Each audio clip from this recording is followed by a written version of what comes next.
Students, welcome back. आज जो हम टॉपिक डिस्कस कर रहे हैं वो है एग्जाम के लिए प्रिपेयर कैसे करना है। मैंने बहुत सारे स्टूडेंट्स को सुना है, बहुत सारों ने मुझे कहा भी है कि सर हम तो सब लिख के आते हैं, नंबर फिर भी नहीं आते, हमारा तो पेपर पूरा नहीं हो पाता।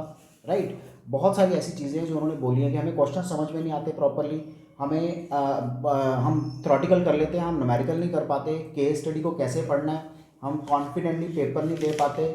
हमारे फ्रेंड्स तो ऐसा बोल रहे थे क्वेश्चन ऐसे का अटैम्प्ट करना है, हमारा वो फ्रेंड ऐसे बोल रहे थे। ऐसा कुछ नहीं है, ये सब चीज़ों को आप विराम दो।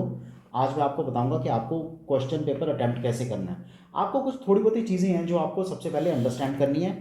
सबसे पहले ये प्रेजेंटेशन देख लेते हैं, उसके बाद मैं आपको डिटेल में फिर से समझाऊंगा कि एक्चुअल में आपको करना क्या है। So let's go to the presentation first. वो कह रहा है सिलेबस को प्रॉपरली एनालाइज करो, केयरफुली स्टडी करो, सिलेबस है क्या, उसको इंपॉर्टेंट टॉपिक्स को आइडेंटिफाई करो और वेटेज के हिसाब से पढ़ाई करो। जिस चैप्टर की जितनी ज़्यादा वेटेज है उसको ज़्यादा टाइम दो, उसको ज़्यादा कॉन्सेंट्रेशन दो, डीप स्टडी करो उस चैप्टर की। एक प्रॉपर स्टडी प्लान बनाओ। ऐसा नहीं है कि अनस्ट्रक्चर्ड आप काम करो। आप पढ़ाई कर रहे हो आपकी लाइफ के लिए, यही जो 18-20 साल आप पढ़ लोगे ना, यही पूरी लाइफ आगे के 60 साल 70 साल जितने साल आप अलाइव रहोगे, आपके ऊपर जितने लोग डिपेंडेंट रहेंगे वो खुश रहेंगे। एक ही तरीके से वो तरीका है पढ़ना। सो आपको एक प्रॉपर स्ट्रक्चर्ड टाइम टेबल बना के पढ़ना चाहिए। आपको स्पेसिफिक टाइम अलॉट करना चाहिए हर एक सब्जेक्ट के लिए। आपको ये इंश्योर करना चाहिए कि सारे के सारे टॉपिक्स आप एडिक्वेटली कवर कर पाओ।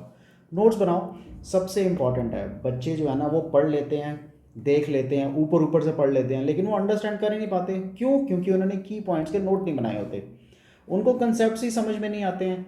ये जो कंसेप्ट्स हैं ना, ये आपके अपने वर्ड्स में लिखे होते हैं और ये रिवीजन में हमेशा हेल्प करते हैं। रिवीजन के टाइम पे आपको डिटेल स्टडी करने की ज़रूरत नहीं पड़ती। प्रैक्टिस करो, प्रॉपरली टाइमली प्रैक्टिस करो। जितने पुराने क्वेश्चन पेपर्स हैं उनसे आपको पैटर्न पता लगेगा, एग्ज़ाम का फॉर्मेट पता लगेगा, क्वेश्चन किस तरह के आते हैं, क्या टाइम मैनेजमेंट होना चाहिए। अगर if it is a 6 marks question तो आपको कितना टाइम स्पेंड करना है, if it is a 4 marks question कितना टाइम स्पेंड करना है। 1 मार्कर्स भी इंपॉर्टेंट है।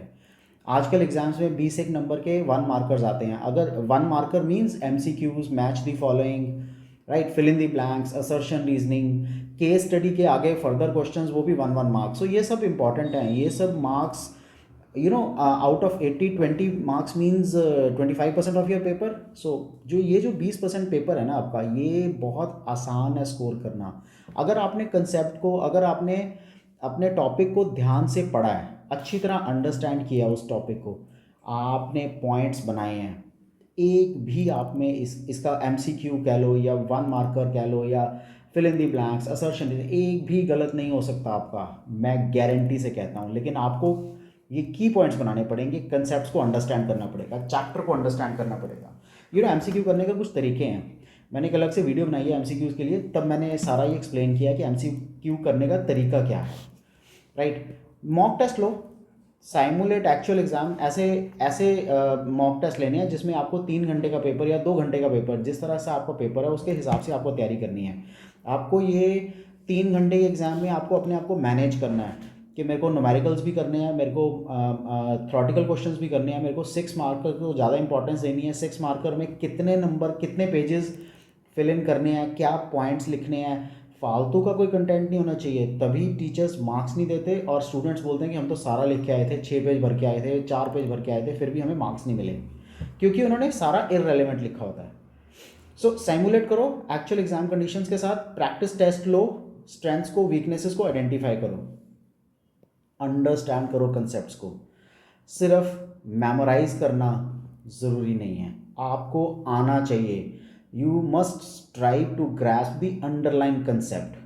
वैल्यू बेस्ड क्वेश्चंस आते हैं ना आजकल, आप लोग वैसे भी बड़े हो गए हो। सो वैल्यू बेस्ड जो क्वेश्चंस होते हैं ना, वो वैल्यू बेस्ड क्वेश्चंस आपको तभी आएंगे अगर आप उस टॉपिक को, उस कंसेप्ट को अंडरस्टैंड करोगे, तभी आप उनके प्रॉपर आंसर्स दे पाओगे।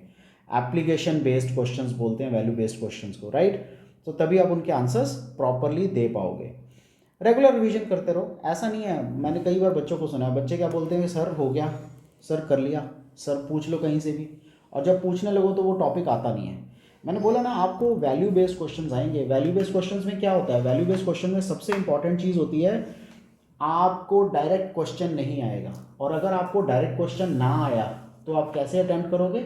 अगर आपको डायरेक्ट क्वेश्चन ना आया तो कंसेप्ट के थ्रू, उस चैप्टर में किस टॉपिक को डिस्कस किया गया है उसके थ्रू आप उसका आंसर दोगे। इसको बोलते हैं एप्लीकेशन बेस्ड क्वेश्चंस। और बार बार रिविजिट करने पर क्या फ़ायदा होगा? जो आपने ये नोट्स बनाए थे ऊपर, राइट, इनसे फ़ायदा क्या होगा? इंपॉर्टेंट टॉपिक्स को अच्छी तरह अंडरस्टैंड करने में हेल्प मिलती है, मदद मिलती है। टाइम मैनेजमेंट, किसी भी क्वेश्चन पेपर को कंप्लीट करने का सबसे बेस्ट तरीका है उसको टाइमली मैनेज करो, क्योंकि आपने बार बार प्रैक्टिस की होती है तो आप प्रॉपरली सही तरीके से उसको मैनेज कर पाते हो। यही टाइम मैनेजमेंट होती है। सो टाइम मैनेजमेंट के लिए आपको क्या करना है? प्रैक्टिस करना है टाइम मैनेजमेंट। जितने भी आपको स्टडी के सेशंस मिले हैं, मॉक टेस्ट को बार बार आपने ट्राई करना है, ताकि आप एग्ज़ाम को ये देखना है कि टाइम पे फिनिश कर पाओ। जितना टाइम आपको अलॉट किया है उस टाइम के अंदर अंदर आप उस एग्ज़ाम को फिनिश कर पाओ। सो ये इम्पॉर्टेंट है आपके लिए, टाइम मैनेजमेंट सबसे इम्पॉर्टेंट है। 3 घंटे का पेपर है तो पूरे जितने भी बच्चों ने पेपर दिया है वो वाला, अगर 10 लाख ने दिया है, 15 लाख बच्चों ने दिया है, 20 लाख बच्चों ने दिया है, तो वो सबके लिए 3 घंटे है। कुछ बच्चे तो उसमें फुल स्कोर कर सकते हैं, कुछ बच्चे तो उसमें अच्छा पढ़ लेते हैं, बार बार प्रैक्टिस करते हैं तो उनको टॉपिक्स आते हैं, राइट। लेकिन कुछ बच्चे ऐसे हैं जो ऊपर ऊपर से पढ़ते हैं, प्रॉपरली ध्यान से नहीं पढ़ते, इस कारण से वो उन टॉपिक्स को प्रॉपरली राइटली स्कोर नहीं कर पाते, आंसर नहीं कर पाते हैं। बार बार क्लैरिफाई करो हर टॉपिक को, जो आपको डाउट्स है उसको क्लैरिफाई करो। ये रियलाइज़ करो कि आपकी लाइफ ज़्यादा इंपॉर्टेंट है कुछ टेम्परेरी फ्रेंड्स के।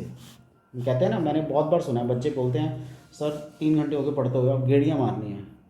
फालतू की चीज़ें, गेड़ियाँ is not important at this point of juncture.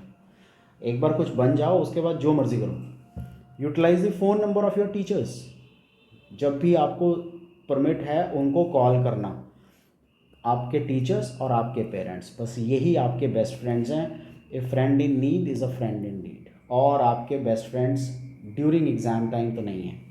एक हेल्दी लाइफस्टाइल मेंटेन करो, हेल्दी होमली फूड खाओ, जंक पैकेट्स बाहर से नहीं खाओ, स्ट्रीट वेंडर से लेके तो बिल्कुल भी मत खाओ। कई बार वो चीज़ें अनहाइजीनिक होती हैं, आप बीमार हो जाते हो, फूड पॉइजनिंग एंड बाकी सब चीज़ें होती हैं। उससे नुकसान क्या है? आपका जो टाइम है वो वेस्ट होता है, आपका टाइम बीमारी में चला जाता है, आप अपने पूरे एफर्ट्स दे नहीं पाते एग्ज़ाम्स में। अच्छी तरह सोओ, नींद प्रॉपर होनी चाहिए आपकी।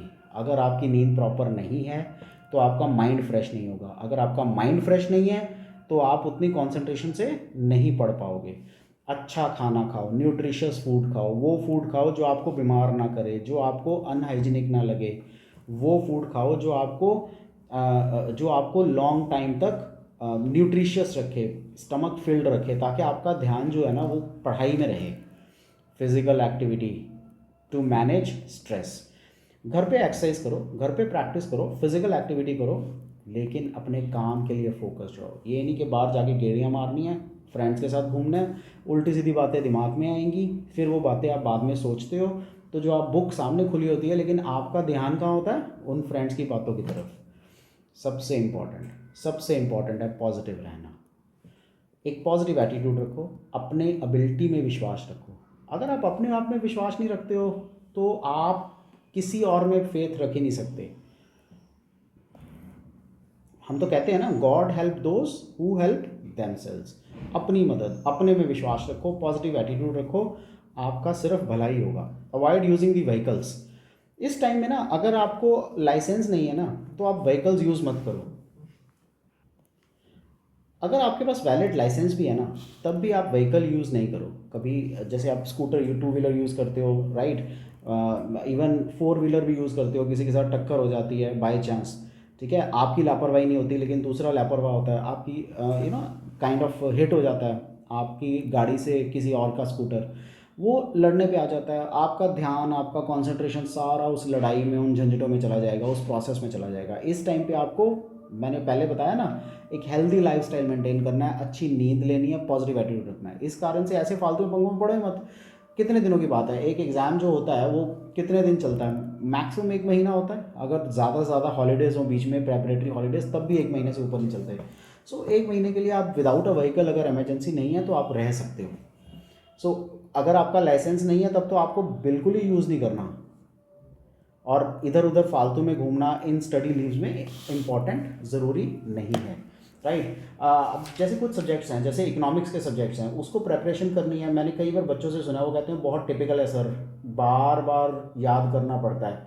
यही वो मिस्टेक करते हैं, रट्टाफिकेशन नहीं करनी है। रट्टाफिकेशन से क्या होता है?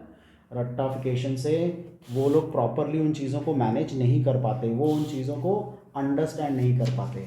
जैसे वैल्यू बेस्ड के क्वेश्चंस आते हैं, तो आपको क्या करना है? आपको उन क्वेश्चन को अंडरस्टैंड करना है। अगर आपने टॉपिक कंसेप्ट पढ़ा होगा ना प्रॉपरली, तो आप उस टॉपिक को राइटली आंसर कर पाओगे, right. So understanding is important. आपको ये पता होना चाहिए किस टॉपिक के कितनी वेटेज है, ठीक है। अगर आप खुद वेबसाइट पे चेक करो, सीबीएसई की वेबसाइट है, आईसीएसई की वेबसाइट है, या जो भी स्टेट बोर्ड्स हैं उन सब की वेबसाइट पे आप चेक करो, आपको पता लग जाएगा। बार बार रिवीजन, बार बार, एक बार, दो बार, तीन बार, 5 बार, 10 बार, जितनी मर्जी रिवीजन करो, रिवीजन इज़ इम्पॉर्टेंट। कॉन्फिडेंस होना चाहिए आपको, कॉन्फिडेंट अपने ऊपर कि यार अपन को तो सारा आता है, वो कॉन्फिडेंस होना चाहिए। जिस दिन आपको अपने ऊपर वो कॉन्फिडेंस आ गया ना, वो इम्पॉर्टेंट है। कभी भी एग्ज़ाम में चीटिंग की मत सोचो, ये आपका खुद का मोरल डाउन करेगा। भगवान को हमेशा प्रे करो, शांत रहो, शांत, राइट। क्वेश्चंस को ध्यान से पढ़ो, जो भी आपको पेपर में क्वेश्चंस आए हैं एक एक करके अटैम्प्ट करो, उनको ध्यान से पढ़ो, मिस नहीं करना कोई भी क्वेश्चन। केस स्टडीज़ को रेगुलरली राइटली पढ़ना है आपने। ये नहीं करना कि आप डिपेंडेंट हो अपने फ्रेंड्स के ऊपर एग्जाम्स में कि यार आधा टॉपिक तू कर ले, आधा टॉपिक मैं कर लेता हूँ तो हम शेयर कर लेंगे। नो, राइट, ऐसा नहीं करना। आजकल वैसे भी एग्जाम सेंटर्स पे कैमरास लगे हुए हैं, so these are actually harmful. So exam centre पे टॉपिक्स को डिस्कस नहीं करो, कोई स्पेसिफिक क्वेश्चंस को डिस्कस नहीं करो।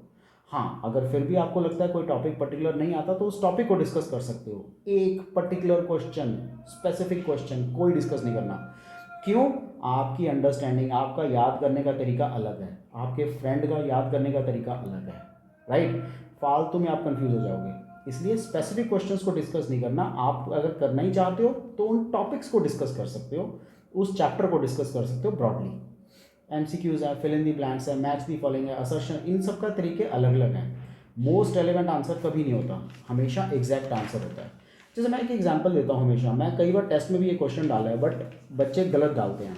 जैसे एक एग्जांपल है, मैंने क्वेश्चन डाला प्लानिंग कमीशन कब बना था, तो सेकंड मैंने क्वेश्चन डाला प्लानिंग कमीशन इंप्लीमेंट कब हुआ था। अब दोनों के अलग अलग ईयर्स हैं, अलग अलग आंसर्स हैं। प्लानिंग कमीशन बना था 1950 में, लेकिन इंप्लीमेंट हुआ था 1951 में। तो 1950 वाला किसी को नहीं याद, सबको 1951 याद है। अब वो क्या करते हैं, अगर मैं डालता हूँ ना प्लानिंग कमीशन कब बना था, still they right the answer 1951, वो गलत हो जाता है। ध्यान से पढ़ो, शांति से पढ़ो, अच्छी तरह क्वेश्चन को अंडरस्टैंड करो कि उसने लागू होना नहीं पूछा, बना कब था वो पूछा है, तो आपको एग्जैक्टली आना चाहिए। सो ध्यान से क्वेश्चन पढ़ना इंपॉर्टेंट है, मार्क्स तभी मिलेंगे। मैंने एक चीज़ और देखी है, बच्चे बोलते हैं सर हम तो 4 पेज भरा है, 5 पेज भरा है, उसमें आंसर मार्क्स फिर भी नहीं मिले। सो आंसर्स हेडिंग के साथ लिखने हैं। हेडिंग के बाद आपको उन आंसर्स का ये भी लिखना है कि क्या रीज़न है कि वो हेडिंग उस क्वेश्चन में फिट बैठती है। आपको रिपीट नहीं करनी हेडिंग, बल्कि उसका बताना है कि क्यों ये हेडिंग जो है वो ठीक बैठती है, ठीक है ना। सो बहुत सारी ऐसी चीज़ें हैं जो हमें करनी पड़ती हैं, टाइम टू टाइम हमें करनी पड़ती हैं। अगर आप ये सब चीज़ें अडॉप्ट कर लोगे ना तो आपके अच्छे मार्क्स आ जाएंगे। और मैं हमेशा एक चीज़ बोलता हूँ एट इन द लास्ट, जितने मार्क्स आते हैं, अच्छे मार्क्स आते हैं, उनको पूरी लाइफ चेरिश करो। पूरी लाइफ के लिए हैं वो आपके पास, राइट। ऐसा नहीं है कहीं काम नहीं आएंगी, बहुत जगह काम आते हैं। आज से 20 साल बाद, 30 साल बाद, 50 साल बाद क्या सिचुएशन बनती है, किन मार्क्स के लिए कितना कंपटीशन होगा, you do not know, no one in this world knows. आज की डेट में तो 30 साल बाद कितना कंपटीशन होगा। सो आपके वही मार्क्स हैं जो काम आएंगे। आपका एक्सपीरियंस तो काम आता ही है, लेकिन आपके मार्क्स, बेसिक अंडरस्टैंडिंग, कंसेप्ट, किसी भी चीज़ को आप कितना सीरियसली लेते हो, यहाँ से पता लगता है, राइट। सो ये सब चीज़ें हैं जो आपको एग्ज़ाम में अच्छे मार्क्स स्कोर करने में हेल्प करेंगी। So that's it on this topic from my side. All the best for the exams, God bless you. आपको इनमें से कोई भी डाउट हो इकोनॉमिक्स के टॉपिक को लेके, अकाउंट्स के टॉपिक्स को लेके, बिजनेस स्टडीज़ के टॉपिक्स को लेके, do let me know, I will clear all your doubts, right. लेकिन पढ़ना ध्यान से है, मार्क्स लाने हैं, और उसको हमने पूरी लाइफ चैरिश भी करना है, ये सबसे इम्पोर्टेंट है।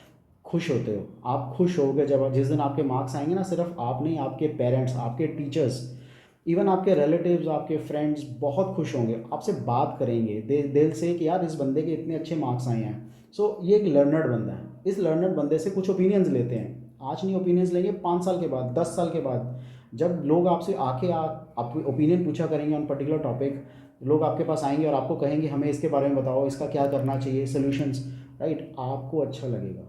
ये सब इन्हीं मार्क्स के ऊपर होगा, क्योंकि आपने बेसिक चीज़ें, बेसिक कंसेप्ट पढ़ा होगा, आपका माइंड ब्रॉडर होगा, आप चीज़ों को सीरियसली लेते होंगे, right. So take care, goodbye, all the best for your exams, God bless you all.